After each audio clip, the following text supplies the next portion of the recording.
శుభోదయం మిత్రులారా, వార్తా కథనాలపై విశ్లేషణ కార్యక్రమం టీజీటీవీ మార్నింగ్ న్యూస్ కు స్వాగతం. నేను మీ జర్నలిస్ట్ సత్య. ముందుగా రాష్ట్రంలో జరుగుతున్న రాజకీయ పరిణామాలను కనుక పరిశీలించినట్లయితే త్రిబుల్-ఆర్ రీజనల్ రింగ్ రోడ్డుకు సంబంధించి అలైన్మెంట్లను మార్చుకుంటూ కాంగ్రెస్ నేతలకు సంబంధించిన భూములకు ఏమాత్రం ఇబ్బంది కలగకుండా వాళ్ళ భూముల్లోంచి వెళ్లాల్సిన అలైన్మెంట్ ను మారుస్తూ చిన్న సన్నకారు రైతుల ఇక్కడ భూములను హాంపట్ చేస్తా ఉన్నారు. దీని ద్వారా పెద్ద ఎత్తున రైతులు నిరసన వ్యక్తం చేస్తా ఉన్నారు. మరోవైపు తమకు మార్కెట్ ధరకు నష్టపరిహారం చెల్లించట్లేదని వాళ్ళు ఆందోళన వ్యక్తం చేస్తూ ఉంటే, వీళ్ళు మాత్రం కాంగ్రెస్ నాయకులు రీజనల్ రింగ్ రోడ్ను ఆనుకొని వెంచర్లు వేయడానికి ఇప్పటికే ఇక్కడ అనేక మందికి సంబంధించిన అసైన్ ల్యాండ్లను ఏదైతే హస్తగతం చేసుకొని దాన్ని పట్టాభూములుగా మార్చుకునే ప్రయత్నాలు ఉన్నారు. మొత్తానికైతే రీజనల్ రింగ్ రోడ్డుకు సంబంధించిన అలైన్మెంట్ ఇక్కడ చిన్న సన్నకారు రైతుల పాలిట శాపంగా మారబోతా ఉన్నదంటే అవుననే సమాధానం వినిపిస్తా ఉన్నది. ఇక మంథని నియోజకవర్గానికి సంబంధించిన వార్తలను కనుక చూసుకున్నట్టయితే, మంథని నియోజకవర్గంలో 2014 ముందు ఏ విధంగా అయితే ఇక్కడ నియంత పాలన, చీకటి రాజ్యం, ఇక్కడ రాక్షస పాలన సాగిందో అవే పరిస్థితులు ప్రస్తుతం మళ్ళీ పునరావృతం అవుతా ఉన్నాయి. ఒకవైపు అక్రమ కేసులు, మరోవైపు చూసుకున్నట్టయితే అణచివేతలు, ప్రశ్నించే గొంతును పోలీసులను అడ్డం పెట్టుకుని అణచివేయడమే కాకుండా గతంలో 2014 ముందు అంబేద్కర్ విగ్రహాన్ని ఆవిష్కరణ చేయాలంటే అదే అంబేద్కర్ సంఘాలలో చీలిక తీసుకొని వచ్చి అంబేద్కర్ విగ్రహాలను ఓపెన్ కాకుండా సంవత్సరాలు ఆపిన ఘనత మన ప్రస్తుత మంత్రి శ్రీధర్ బాబు గారిది అని చెప్పక తప్పదు. గతంలో చూసుకున్నట్టయితే కాటారంలో అంబేద్కర్ విగ్రహావిష్కరణ చేయడానికి ఒక యుద్ధమే చేయాల్సి వచ్చింది. శంకర్ లాల్ లాంటి వాళ్ళు ఇక్కడ పెద్ద ఎత్తున అక్కడికి తరలి వెళ్తే వాళ్ళని ఎక్కడికక్కడ నిలువరిస్తే వాళ్ళు కూడా వెళ్లి పోలీసులను ఎదిరించి అక్కడ ఏదైతే అంబేద్కర్ విగ్రహాన్ని ఆవిష్కరించి కేసుల పాలైన పరిస్థితి ఒకవైపు ఉంటే, ఈ రోజున ఏదైతే తెలంగాణ ఏర్పడ్డ తర్వాత పుట్టా మధు గారు ఇక్కడ మంథని అప్పటి ఎమ్మెల్యే, ప్రస్తుత మాజీ ఎమ్మెల్యే, మాజీ జిల్లా పరిషత్ చైర్మన్, ఆయన బీఆర్ఎస్ అధికారంలోకి వచ్చిన తర్వాత అనేక మంది మహనీయుల విగ్రహాలను ఇక్కడ ప్రతి ఏరియాలో కూడా ప్రతిష్ఠించడం జరిగింది. మహనీయుల విగ్రహాలను ఎందుకు ఏర్పాటు చేసుకుంటాం? మనం ఆ మహనీయుల స్ఫూర్తిని మనం కొనసాగించాలని, వాళ్ళని చూసి మనం ఏదైతే చైతన్యవంతులమై ఇక్కడ విద్య అయితేనే, అదేవిధంగా ఉద్యోగం, ఉపాధికి సంబంధించి ఆర్థికంగా, సామాజికంగా, రాజకీయంగా ఎదగాలంటే ఆ మహనీయుల నుంచి స్ఫూర్తి పొందాలని చెప్పి ఈరోజు ఎక్కడ వీలైతే అక్కడ మహనీయుల విగ్రహాలను ఏర్పాటు చేసుకుంటా ఉంటాం. ఇవాళ రాజ్యాంగ నిర్మాత, భారత రాజ్యాంగ నిర్మాత మనం చుట్టుపక్కల దేశాలలో చూసుకుంటా ఉన్నాం. మన రాజ్యాంగం ఇంత పటిష్టమైనది కాబట్టే ఈ రోజు ఇన్ని కులాలు, ఇన్ని మతాలు, ఇన్ని విభిన్న సంస్కృతులు కలిగిన వాళ్ళందరం కూడా భిన్నత్వంలో, ఏకత్వంలో ఉంటున్నాం. అంటే మన ఏదైతే భారత రత్న మన బాబాసాహెబ్ అంబేద్కర్ గారు రచించిన రాజ్యాంగం ద్వారానే మనందరం ఏకమై ఉన్నామనే విషయాన్ని మనం ఇక్కడ గమనించాలి. అలాంటి ఇక్కడ అంబేద్కర్ గారికి కమాన్పూర్ మండలం పెంచుకల్పేటలో అవమానం జరిగింది. అది ఎవరి ద్వారా అంటే స్వయంగా శ్రీధర్ బాబు గారి అనుచరుల ద్వారా. ఇక్కడ శ్రీధర్ బాబు గారు మహనీయుడు అంటే మానాన్ని అని చెప్పి ఊరూరా వాళ్ళ నాన్న విగ్రహాలు పెడతాడు, కానీ మహనీయుల విగ్రహాల ఏర్పాటును మాత్రం ఆయన జీర్ణించుకోలేకపోతా ఉన్నాడు. నిన్నటి రోజున ఏదైతే పెంచుకల్పేటకు సంబంధించి అక్కడ మాజీ సర్పంచ్, తర్వాత అక్కడ మిగతా యువకులందరూ కూడా మేము అంబేద్కర్ విగ్రహాన్ని ఏర్పాటు చేసుకుంటామని అంటే ఇక్కడ కింద ఫౌండేషన్ నుంచి మొదలుకొని ఇక్కడ విగ్రహం వరకు కూడా వాటన్నిటికీ ఇక్కడ మాజీ ఎమ్మెల్యే, మాజీ జిల్లా పరిషత్ చైర్మన్ పుట్టా మధుకర్ గారు వనరులు సమకూర్చి దాన్ని అంగరంగ వైభవంగా నిర్వహించండి, దానికి పార్టీలతో సంబంధం లేదు, అందరినీ ఆహ్వానించి అందరి ద్వారా దాన్ని నిర్వహించండి అని అంటే ఇక్కడ మాజీ మంత్రివర్యులు ఏదైతే కొప్పుల ఈశ్వర్ గారు, అదేవిధంగా పుట్టా మధుకర్ గారు, ఇక్కడ వివిధ ఏదైతే గ్రామానికి సంబంధించిన గ్రామ పెద్దలు, అన్ని పార్టీల వాళ్ళను పిలిచి అంగరంగ వైభవంగా ఈ రోజు ఇక్కడ విగ్రహాన్ని ఆవిష్కరిస్తా అంటే అనేక అవాంతరాలు అక్కడి నుంచి కాంగ్రెస్ వాళ్ళు మమ్మల్ని ఎందుకు మా పేర్లు పెట్టాలని, అదేవిధంగా 15 తారీఖు దాన్ని ఎట్టి పరిస్థితుల్లో ఓపెన్ చేయొద్దని ఇటు పోలీసుల ద్వారా, ఇటు ఎంపీడీఓ ద్వారా, ఇటు ఎంఆర్ఓ ద్వారా, ఇటు కార్యదర్శి ద్వారా అనేక ఒత్తిళ్లు తీసుకొచ్చి చివరికి పోలీస్ స్టేషన్ల చుట్టూ కూడా మాజీ సర్పంచ్ దింపించిండు. నిన్నటి రాక కూడా రేపు మేము ఎట్టి పరిస్థితుల్లో ఓపెన్ చేసుకుంటాం, అంబేద్కర్ గారిని అవమానించకండి, మేము ఎవరిని ఇక్కడ దూరం చేయదలుచుకోలేదు, అందరినీ ఇక్కడ ఇన్వాల్వ్ చేస్తామని అంటే ఎట్టి పరిస్థితుల్లో కూడా ఓపెన్ చేయద్దు, 15 తారీఖు ఆగండి అని చెప్పి ఇక్కడ ఎంపీడీఓ, ఎంఆర్ఓ, పోలీసులు కూడా రేపు ఒక్కరోజు ఆపండి అని చెప్పి ఒకవైపు మాజీ సర్పంచ్ చెప్తా ఉంటే, నిన్నటి రోజున దుండగులు ఇక్కడ రాత్రికి రాత్రి వచ్చి అంబేద్కర్ విగ్రహాన్ని ఆవిష్కరించారు. దీన్ని ఏమనాలి? దీనికి ఏం చెప్తాడు సమాధానం చెప్పాలి.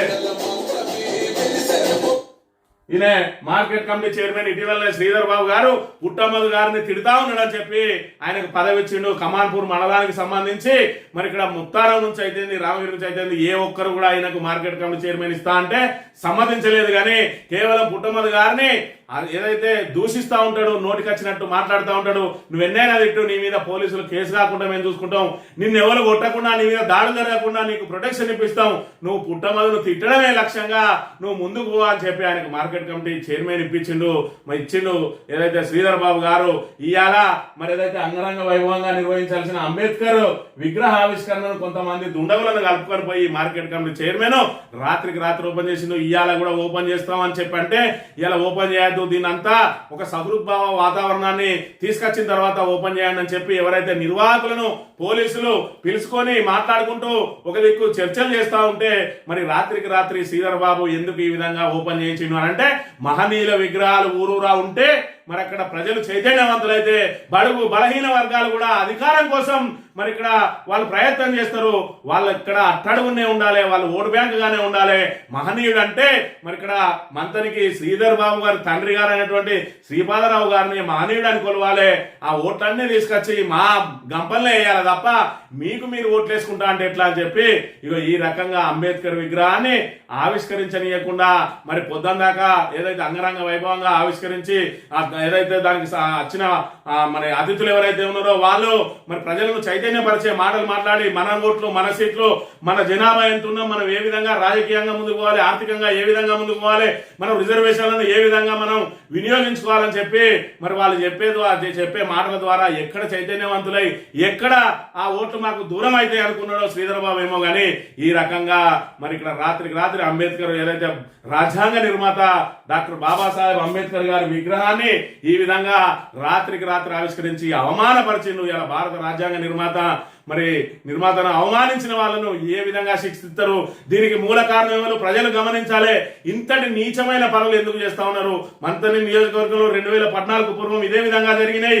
అక్రమ కేసులు, నిర్బంధాలు మాట్లాడితే మరి ఇక్కడ కేసులు పెట్టి ప్రశ్నించే గొంతును అణచివేయడం మొదలు పెడితే ఈ రోజు మళ్ళీ 2023 డిసెంబర్ 3 తర్వాత నుంచి మళ్ళీ ప్రారంభమైనాయి అదే అణచివేతలు, అదే అక్రమ కేసులు, అదే మహనీయుల విగ్రహాల ఆవిష్కరణలను మరి జరగనీయకుండా మరి ఇక్కడ ఈ దౌర్జన్యం ఏంది, ఈ కథ ఏంది? పోలీసులు చెప్పాలి 15వ తేదీనే మరి ఇక్కడ కలెక్టర్ కూడా ఇందులో ఇన్వాల్వ్ అయినట్ట. కలెక్టర్ కూడా మరి మా మీద ఒత్తిడి తెస్తా ఉన్నారని చెప్పి ఎంపీడీఓలు ఎంఆర్ఓ వాపోయిన కథ ఏదైతే ఆ మాజీ సర్పంచ్ గారితో మరి ఇప్పుడు ఇవాళ 15వ తేదీన మరి అంగరంగ వైభవంగా ప్రజా సమక్షంలో ప్రజలందరినీ మరి ఆ భాగస్వామ్యంతో ఓపెనింగ్ చేస్తా అంటే రాత్రి ఓపెన్ చేసిరు. దీనికి ఎవరు కారణం, దీనికి బాధ్యులు ఎవరు, మరి వాళ్ళ మీద ఏ రకమైన చర్యలు తీసుకుంటారు? దీనికి ఖచ్చితంగా నైతిక బాధ్యత శ్రీధర్ బాబే వహించాలి. ఇవాళ దళిత సంఘాలు, బడుగు బలహీన వర్గాలు ఒక విషయాన్ని గమనించాలి.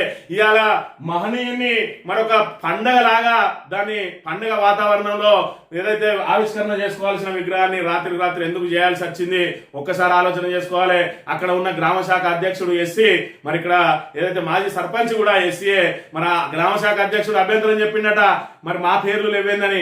మీ పేర్లు కాదు, 4 శిలాఫలకాలు కొట్టిస్తా, మనం ఎవరెవరి పేర్లో కూర్చొని మాట్లాడుకుందాం, ఎన్ని పేర్లు కావాలంటే అన్ని పేర్లు నా సొంత పైసలతో కొట్టిస్తా, దీన్ని అందరం కలిసి మరి ఇక్కడ దీని ఏదైతే మహనీయుని విగ్రహాన్ని మరి ఇక్కడ దీనికి అడ్డంకులు సృష్టించవద్దు, అందరం కలిసి చేసుకుందాం, పార్టీలకు అతీతంగా చేద్దాం అని చెప్పి ఒక మహనీయుని విగ్రహాన్ని ఏర్పాటు చేస్తా అంటే కంటగింపుగా మారింది శ్రీధర్ బాబుకు.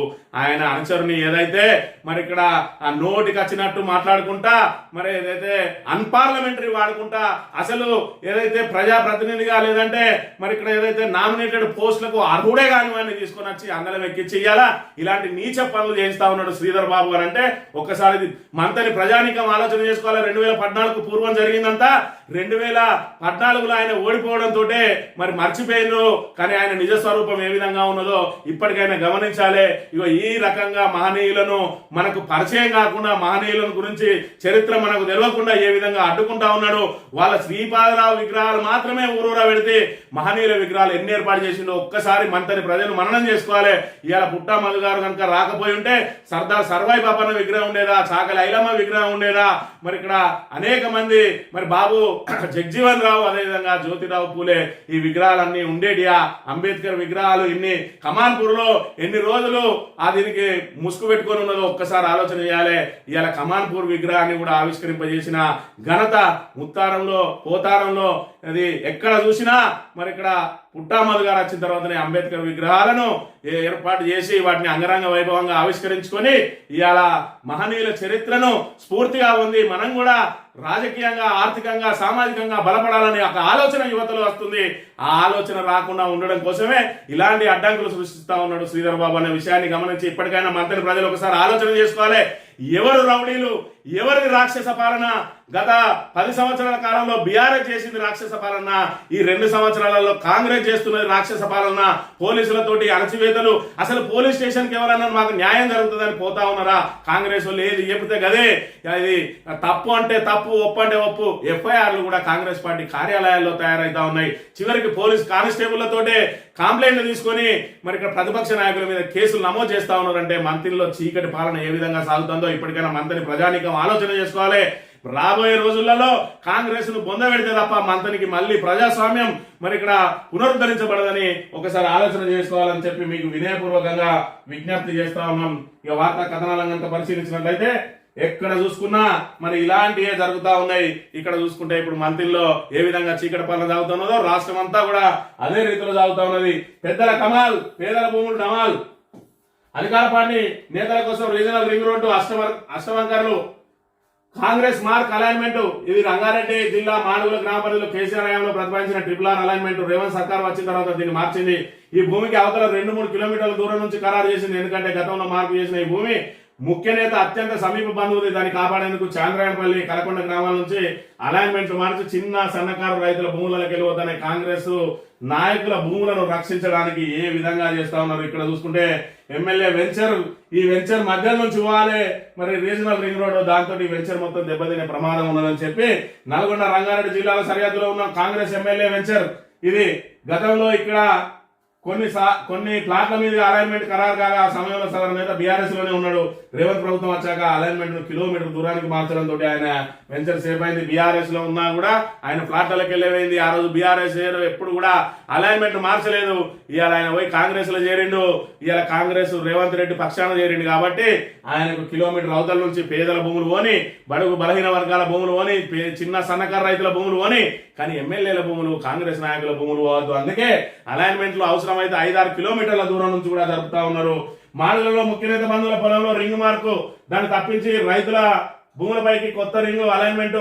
మరో 2 చోట్ల 2 కాంగ్రెస్ ఎమ్మెల్యేల భూముల కోసం వికారాబాద్ పరిధిలో ఏకంగా 7 కిలోమీటర్లు జరిగిన రింగ్ రోడ్డు. గతంలో మాజీ ఎంపీకి చెందిన 200 ఎకరాలపై ప్రభావం. దాన్ని తప్పించేందుకు రెండోసారి 5 కిలోమీటర్లు జరుపుతూ మార్పు.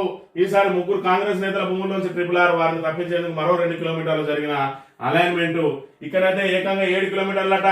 మరి వికారాబాద్ జిల్లా వైపు RRR అలైన్మెంట్ తీరు వింతగా మారింది. బీఆర్ఎస్ హయాంలో చేవెళ్ల మండల పరిధి నుంచి అలైన్మెంట్ ఖరారు చేస్తే కాంగ్రెస్ వచ్చాక దాన్ని వికారాబాద్ వైపు ఏకంగా 7 కిలోమీటర్ల దూరం జరిగింది. పలువురు కాంగ్రెస్ కీలక నేతల భూములు కాపాడడానికే ఇది జరుగుతా ఉన్నది. ఇక్కడ అమనగల్లు మండల పరిధిలో చూసుకున్నట్టయితే రంగారెడ్డి జిల్లాలో RRR పేద రైతుల భూముల్లోకి పాకింది. నాడు ఖానాపూర్ మీదుగా అలైన్మెంట్ చేయగా అప్పటి ఎమ్మెల్సీ భూములకు నష్టం కలుగుతున్నదని బీఆర్ఎస్ ప్రభుత్వం నిష్పక్షపాతంగా వ్యవహరించింది. ఇప్పుడు ఆయన కాంగ్రెస్ ఎమ్మెల్యే కావడంతో మరి ఆటోమేటిక్ గా అక్కడి నుంచి జరిగిపోయింది. పేదల భూములు పోని, చిన్న సన్నకారు రైతుల భూములు పోని కానీ కాంగ్రెస్ నాయకులే గాని మరి ఇక్కడ వాళ్ళకు ఎమ్మెల్యేలే గాని పోవద్దని చెప్పి ఈ రకంగా భూములను మరి ఈ విధంగా దోసుకుంటా ఉన్నది. మరి ఎందుకంటే కాంగ్రెస్ నాయకుల నుంచి పోవాల్సిన అలైన్మెంట్ ను పేదల భూముల నుంచి పోతానంటే వాళ్ళ భూములకు ధర పెరుగుతుంది. వీళ్ళ భూములకు కనీసం మార్కెట్ ధర కూడా రాకుండా మరి ఇక్కడ భూములను లాగేసుకుంటున్న పరిస్థితిని మనం ఇక్కడ చూడాలి. కమిషన్ పనులకు పైసలు ఉంటాయి, కాలేజీలకు ఇవ్వరా? ఫీజు రియంబర్స్మెంట్ పై రాష్ట్ర ప్రభుత్వం నిర్లక్ష్యం. ప్రమాదంలో 13 లక్షల మంది విద్యార్థుల భవిష్యత్తు.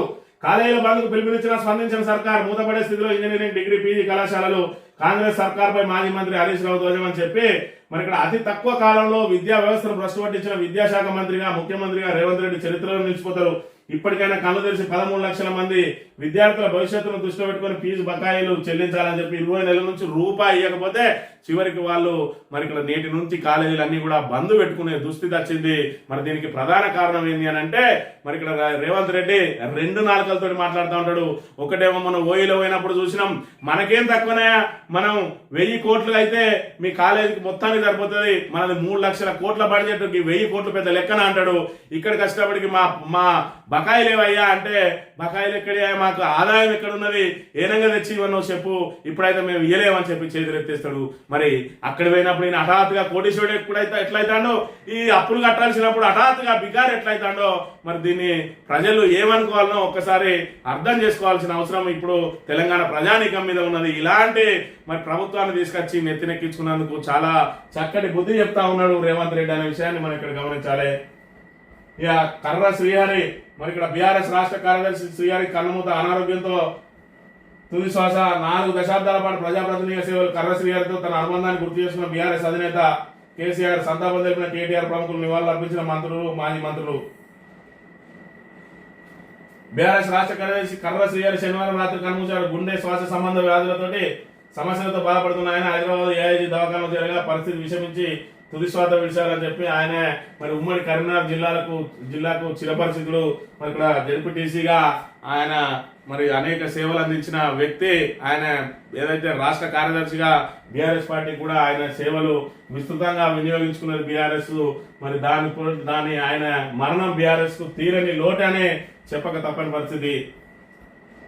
ఇక మాజీ మంత్రి సత్యవతి రాథోడ్కు యూరియా కష్టాలు తప్పలేదు. ఇక్కడ చూసుకున్నట్టయితే మాజీ మంత్రి సత్యవతి రాథోడ్ గారు ఇక్కడ మరి ఇందులో ఏదైతే యూరియా కోసం లైన్ కట్టిన పరిస్థితి ఉన్నది.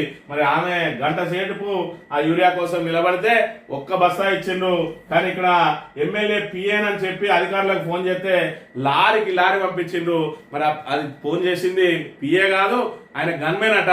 పోనీ గన్మెనే గాని పిఏ గాని మరి ఇక్కడ కాంగ్రెస్ ఎమ్మెల్యే ఫోన్ చేస్తే లారీ లోడ్ పంపిండ్రు అని అంటే ఏ విధంగా యూరియా పక్కదారి పడుతుంది అనేది ఒక్కసారి తెలంగాణ ప్రజానీకం అర్థం చేసుకోవాలి. ఇలా పిఏ కాదు గన్మెన్ అని చెప్పి గన్మెన్ మీద విచారణకు ఆదేశించిందట. మరి నిజంగానే ఒకవేళ పిఏనే అయినా గన్మెన్ అయినా లారీ లోడ్ పంపించాల్సిన అవసరం ఏంది? పంపిస్తే ఎక్కడికి పంపించాలి? మరి ఇక్కడ ఆ మండలంలో కొరత ఉన్నది, ఆ పిఎస్సిఎస్కి పంపించండి, లేదంటే ఈ మండలంలో కొరత ఉన్నది తక్షణం ఈ పిఎస్సిఎస్కి పంపించండి అని చెప్పి మరి ఇక్కడ న్యాయబద్ధంగా వాళ్ళకు అక్కడికి పంపించుకొని అక్కడి నుంచి పంపిణీ చేయించాల్సింది పోయి మరి ఎమ్మెల్యే గారు పంపించమన్నారు అనగానే ఒక లారీ లోడ్ పంపించారు అని అంటే ఏ మేరకు ఇలా అవినీతి చోటు చేసుకుంటా ఉన్నది, యూరియా ఏ విధంగా పక్కదారి పడతా ఉన్నది అనే దానికి ఇదే సజీవ సాక్ష్యం అనే విషయాన్ని కూడా మనం గమనించాలి. ఇక్కడ చూసుకున్నట్లయితే మరి 2 గిరిజన రైతులు ఏదైతే యూరియా కోసం పోయి మహబూబాద్ లో ప్రమాదానికి గురైనట. మరి దాంతో 2 రైతులు దుర్మరణం. ఈ రకంగా కూడా వాళ్ళకు ఇబ్బంది తప్పడం లేదనే విషయాన్ని మనం ఇక్కడ గమనించాలి. ఇక ధాన్యం కొనుగోలులో కోతాట. ఎఫ్సిఐ వానాకాలం టార్గెట్ 52 లక్షల టన్నులే. ఈ మేరకు సివిల్ సప్లై అధికారులకు సమాచారం. అంతకుమించితే ఆ తర్వాత ఆలోచిద్దామని జవాబు. సుమారు 150 లక్షల టన్నుల దిగుబడి వచ్చే అవకాశం. మిగిలిన 1 కోటి టన్నుల పరిస్థితి అనేది ప్రశ్నార్థకం. 500 బోనస్ ఎగ్గొట్టేందుకే కొనుగోలులో కోతలా అంటే మరి 500 బోనస్ ఎగ్గొట్టేందుకు అంటే ఇచ్చిందే ఒక్కసారి. మరి ఇప్పుడు ఆల్రెడీ ఒక విడత ఎగ్గొట్టేను, ఈ విడత వస్తుందనే నమ్మకం కూడా ఎవరికి లేదు. మరి ఇక్కడ చూసుకున్నట్టయితే కనీసం కొనుగోళ్ళన్నా జరుగుతాయా, మాకు కనీసం మద్దతు ధర వస్తుందా లేదా అని చెప్పి రైతులు ఇబ్బంది పడుతున్న పరిస్థితిని కూడా మనం ఇక్కడ చూడవచ్చు. ఈ ప్రమాదంలో సింగరేణి మనుగడ. కేంద్ర రాష్ట్ర ప్రభుత్వాల వివక్ష బ్లాకులు ఇవ్వకపోవడమే నిదర్శనం. కార్మికుల సంక్షేమానికి కేసీఆర్ కృషి. మాజీ మంత్రి కొప్పుల ఈశ్వర్. సింగరేణి సంస్థను కాపాడిందే కేసీఆర్ అంటున్న పుట్టమధు.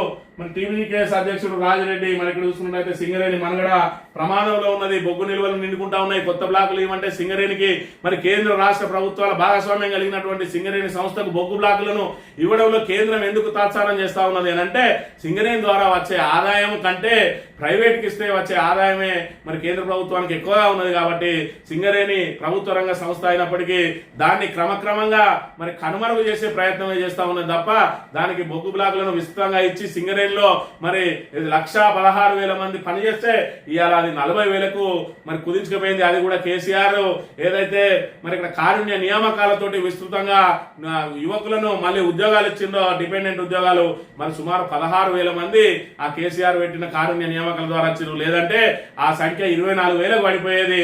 మరి ఇప్పటికి కూడా ఇప్పుడు మళ్ళీ ఏదైతే కాంగ్రెస్ ప్రభుత్వం వచ్చిన తర్వాత కారుణ్య నియామకాలకు మరి ఇక్కడ ఏదైతే స్పీడ్ బ్రేకర్లు పడతా ఉన్నాయట, రాబోయే రోజులలో సింగరేణి సంస్థ మనగడ కష్టంగానే మారే అవకాశం ఉందనే విషయాన్ని కూడా గమనించాలి. ఇక నిన్న రోజున ఆసియా కప్ లో పాకిస్తాన్ వర్సెస్ ఇండియా మనకు యుద్ధమే ఉంటది. పాకిస్తాన్ ఇండియా అంటే దానికి తోడు మొన్ననే ఆపరేషన్ సింధూర్ తర్వాత జరిగింది. ఇది పహల్గామ్ ఉగ్ర దాడి తర్వాత మరి ఇక్కడ పాకిస్తాన్ అంటే సగటు భారతీయుడు మండిపడుతున్న పరిస్థితులలో ఇండియా పాకిస్తాన్ మ్యాచ్ అంటే తీవ్ర ఒత్తిడి మధ్య జరుగుతుంది. ఆ ఒత్తిడి అనేది మన పాకిస్తాన్ లో కనబడ్డది. 7 వికెట్ల తేడాతోటి ఘన విజయం సాధించి ఇయ్యాల ప్రతి భారతీయుడు తలెత్తుకొని తిరిగే విధంగా పాకిస్తాన్ ను ఎందులో వచ్చినా నిన్ను ఓడించే తీరుతాం భారత్ అంటే దేనిలోనైనా మిమ్మల్ని మీకు ఓటమి తప్పదు అని చెప్పి మరోసారి రుచి చూపించారు మన క్రికెటర్లు అనే విషయాన్ని మనం ఇక్కడ ప్రధానంగా గమనించాలి. ఇక బంధుపై ప్రతిష్టంభన ప్రైవేట్ కాలేజీల యాజమాన్యాలతో అర్ధరాత్రి వరకు ప్రభుత్వం చర్చలు. ఫీజు బకాయిలు చెల్లించకపోతే సోమవారం నుంచి కాలేజీలు బంద్ చేస్తామన్న యాజమాన్యాలు. బకాయిలు ఏకకాలంలో చెల్లించలేమని విడుదల వారీగా చెల్లిస్తామన్న ప్రభుత్వం. సమ్మె విరమించమని కోరాం, వారు సానుకూలంగా స్పందించారన్న బట్టి చర్చలు ఫలవంతం కాలేదన్న యాజమాన్యాలు. ఆందోళన బాటలో private engineering, MBA, MCA, BEd, pharmacy, nursing, degree, PG కళాశాలలు నేను మధ్యాహ్నం 3 గంటలకు మళ్ళీ చర్చలట. ఆల్రెడీ వాళ్ళు బంద్ పెడతాన్నారు. మరి ఇక్కడ బంద్కు పిలుపునిచ్చిండ్రు. మరి వాళ్ళ కాలేజీలకు ఇప్పటి వరకు సుమారు 6,600 కోట్ల బకాయిలు ఉన్నాయట. మొదటి విడతగా మీరు ఏదైతే టోకెన్లు ఇచ్చారో ఆ 1,200 కోట్లు విడుదల చేస్తే తప్ప మేము ఎట్టి పరిస్థితుల్లో కాలేజీలను ఓపెన్ చేసేది లేదని చెప్పి వాళ్ళు ఇక్కడ తెగేసి చెప్తున్న పరిస్థితి కూడా మనం చూడవచ్చు. 1 గంటలో ఆగమాగం. హైదరాబాద్ లో ఆదివారం రాత్రి భారీ వర్షం. అబ్దుల్లాపూర్ మెట్లో అత్యధికంగా 12.8 సెంటీమీటర్లు. ప్రధాన రోడ్లన్నీ జలమయం, నీట ముగిన లోతట్టు ప్రాంతాలు. నగరం అంతా ట్రాఫిక్ జామ్. వరద నీటిలో 3 గల్లంతు. మరి హైదరాబాద్ లో ఈసారి వర్షాలు అయితే అతలాకుతలం చేస్తా ఉన్నాయి. మరి ఇక్కడ హైదరాబాద్ మొత్తాన్ని అనే విషయాన్ని మనం ఇక్కడ చూడాలి. సొరంగం ఘటనపై స్పందనేది. నెలలు గడిచినా దర్యాప్తు జరగలేదు. ప్రభుత్వం పరిహారం కూడా ఇవ్వలేదు. మేము అధికారంలోకి వస్తే బాధితులకు న్యాయం చేస్తామంటున్న కేటీఆర్. ఈ ఎస్ఎల్బీసీకి సంబంధించి మరి పొడుగు మాటలు మాట్లాడిన రేవంత్ రెడ్డి. మరి దాన్ని పూర్తి చేసుడు తర్వాత అందులో ఉన్న వాళ్ళను కనీసం వాళ్ళ శవాలను కూడా బయటికి తీసుకురాలేక విఫలమైంది ప్రభుత్వం. మరోవైపు వాళ్ళకి ఇప్పటి వరకు పరిహారం కూడా అందియకుండా వేధిస్తా ఉన్నదని చెప్తున్న పరిస్థితి మనం ఇక్కడ గమనించాలి. ఇక చొరబాటుదారులకు మద్దతు.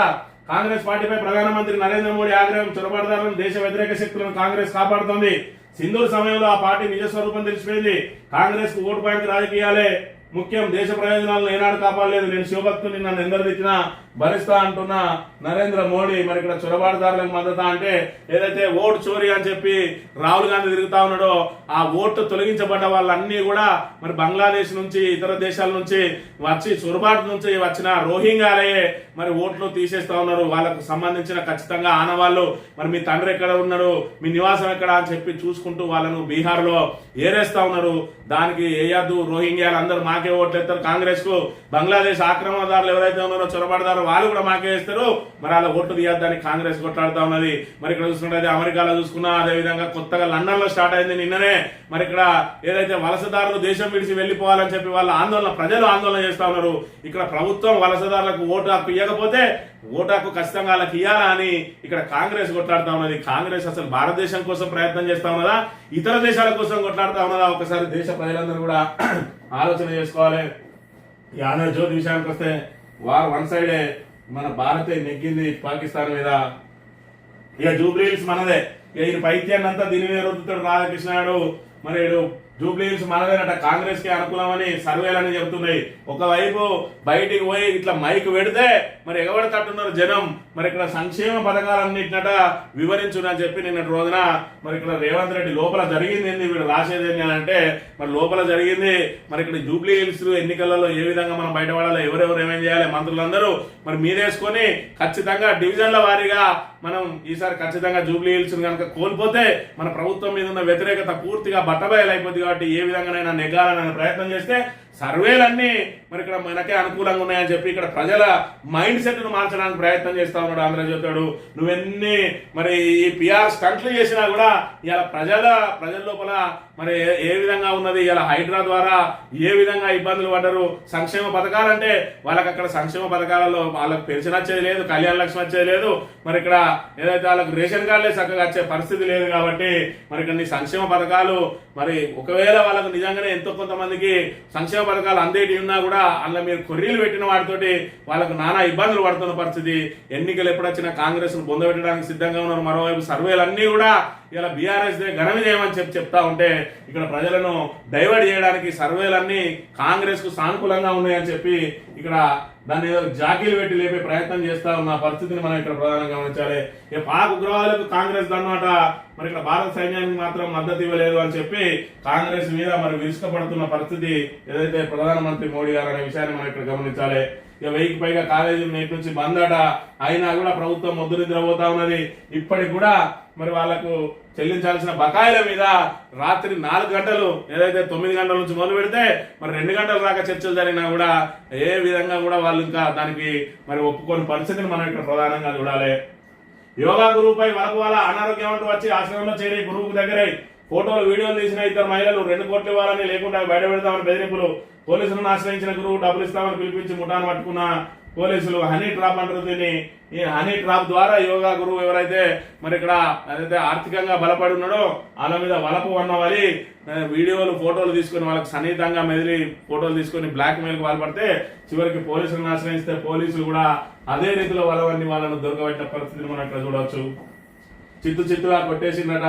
మరి ఇక్కడ ఏదైతే భారత్ పాకిస్తాన్ పైన ఘన విజయం సాధించిన అంశాన్ని ప్రచురించింది. ఇక ఎకరా 101 కోట్లు రాయదుర్గం నారాయణ సిటీలో 18 ఎకరాల 67 సెంట్ల ఎకరాలు వచ్చే నెల 6న ఈ వేలమట. ప్రారంభ ధరలు నిర్వహించిన ప్రభుత్వం కనీసం 2000 కోట్లు సమకూరుతుందని అంచనా.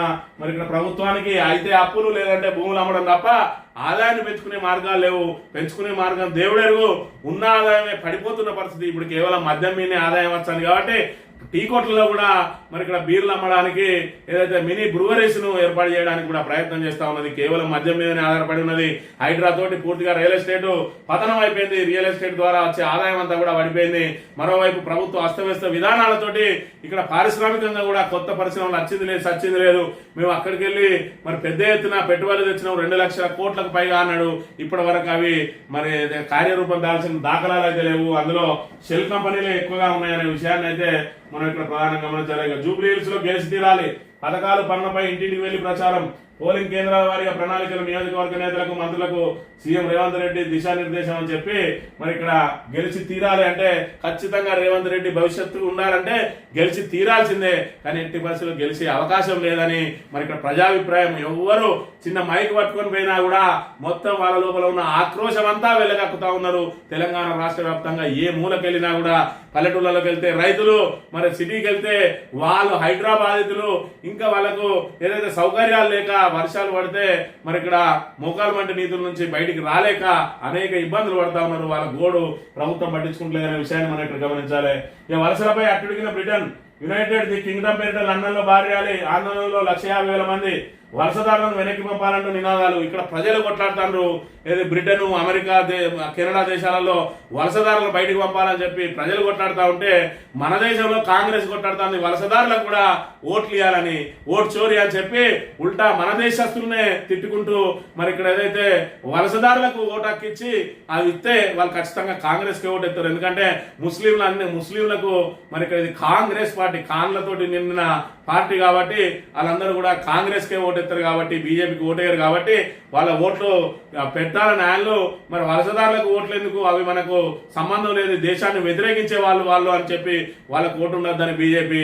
మరి ఇక్కడ ఏదైతే లండన్ అదే విధంగా అమెరికాను ఆ దేశాలను ప్రకారం చూసుకున్నట్టయితే ఖచ్చితంగా వలసదారులు ఎవరున్నారో మనం కూడా వాళ్ళను బయటికి నిర్దాక్షిణ్యంగా వెళ్ళగొట్టాలి. మనం ఏదో పాపం అని చూస్తే చివరికి ఓటాకు తెచ్చుకొని అసలు వలసదారుల చేతుల్లోకి రేపటి రోజున దేశం వెళ్ళిపోయే మరి దుష్పరిమాణాలు కలిగే అవకాశం ఉంటాయి. కాబట్టి ఖచ్చితంగా వలసదారులను మనం కూడా వేరేసి ఖచ్చితంగా వాళ్ళను దేశం నుంచి మరి అక్రమంగా వచ్చిన వాళ్ళందరినీ పంపించాలి. ఈ కాంగ్రెస్ ఏదైతే ఓటు చోరీ పేరుతోటి ఆడే ఈ డ్రామాలు ఏవైతే ఉన్నాయో అవిటిని కూడా ప్రజలందరికీ మరి ప్రతి పౌరుడు వివరించాల్సిన అవసరం ఉందని చెప్తూ ఇది ఈ రోజు మార్నింగ్ న్యూస్. తిరిగి వెళ్తాను. Thank you very much.